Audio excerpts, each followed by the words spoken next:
Gold buyers, మీ కష్టాల్లో నమ్మకమైన మీ ఆత్మీయ నేస్తం.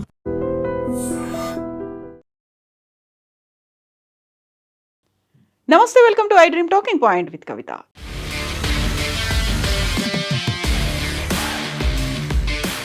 Iran supreme leader Ayatollah Ali Khomeini మరణించిన 3 నెలల తర్వాత ఇరాన్ తన అంత్యక్రియలు అధికారికంగా నిర్వహించడానికి ముమ్మర ఏర్పాట్లు చేస్తోంది. ఇందుకు సంబంధించి ఒక ప్రణాళిక కూడా వేసింది ఇరాన్.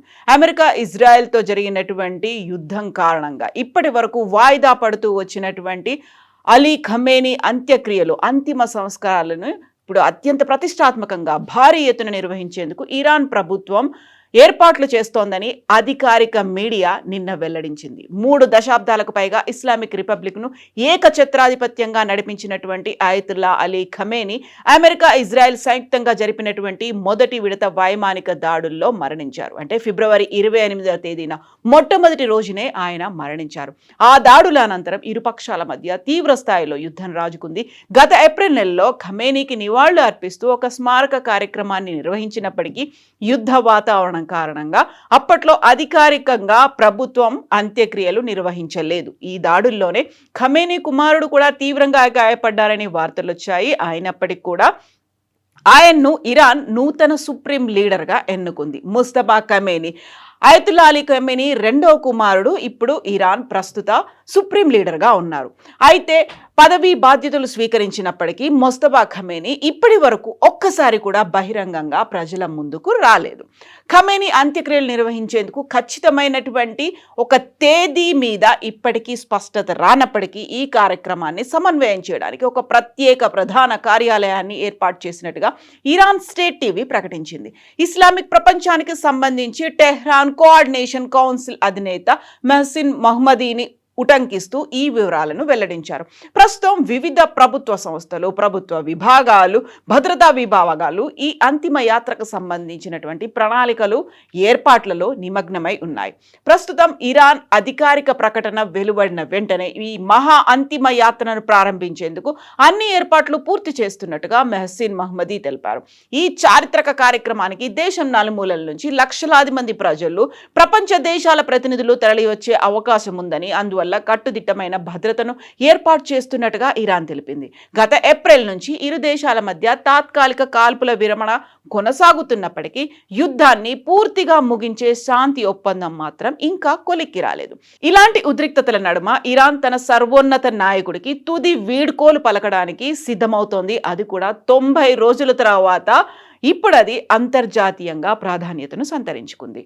ఇక ఖమేనీ మరణానికి సంబంధించి ఫిబ్రవరి 28న ఆయన ఉన్నటువంటి భవనం మీద దాడి చేయడానికి కొన్ని నెలల ముందే ఇజ్రాయెల్ ఇంటెలిజెన్స్ సహకారంతో అమెరికా నిఘా సంస్థ CIA నిఘా పెట్టింది. ఖమేనీ ప్రతి కదలికపై పక్కాగా సమాచారం సేకరించి దాడి చేసి అతన్ని చంపేశాయి. ఈ దాడిలో ఇజ్రాయెల్ పదుల సంఖ్యలో బాంబులతో విడుచుకుపడింది. అదే సమయంలో టెక్నాలజీని ఉపయోగించింది అమెరికా.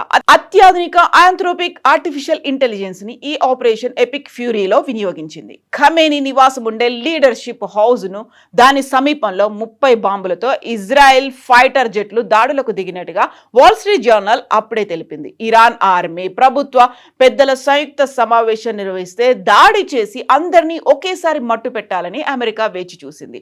శనివారం రోజున అంటే ఫిబ్రవరి 27న ఈ సమావేశాలు జరగనున్నట్టుగా అమెరికా ఇజ్రాయెల్కు సమాచారం అందింది. అయితే ఖమేనీ ఉండేటువంటి అడ్రస్ పక్కాగా దొరకకపోవడంతో అమెరికా ఇజ్రాయెల్ దళాలు దాడి చేసినటువంటి తొలి దాడిలోనే ఖమేనీని మట్టు పెట్టేలా ప్రణాళికలు వేశాయి. అందులో భాగంగా ఫిబ్రవరి 28నే ఇరాన్ అధ్యక్షుడు మసూద్ పెజాష్కియన్ను కూడా హతమార్చాలని లక్ష్యంగా పెట్టుకున్నప్పుడే ఆయన సురక్షితంగా బయటపడ్డారు.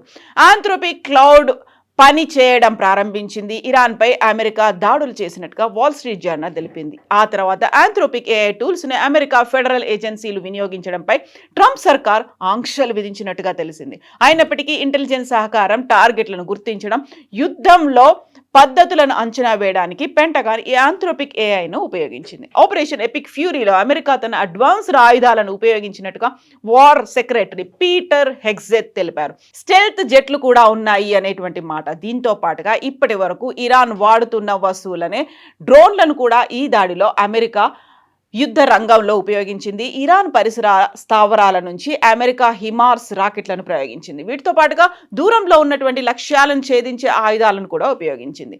అమెరికాలోని అరిజోనా ఫినిక్స్ చెందినటువంటి స్ప్రక్టావర్క్ తయారు చేసినటువంటి లో కాస్ట్ మ్యాండ్ అటాక్ సిస్టమ్ని ఈ దాడిలో ఉపయోగించినట్టుగా సమాచారం. ఒక్కో దాని విలువ $35,000.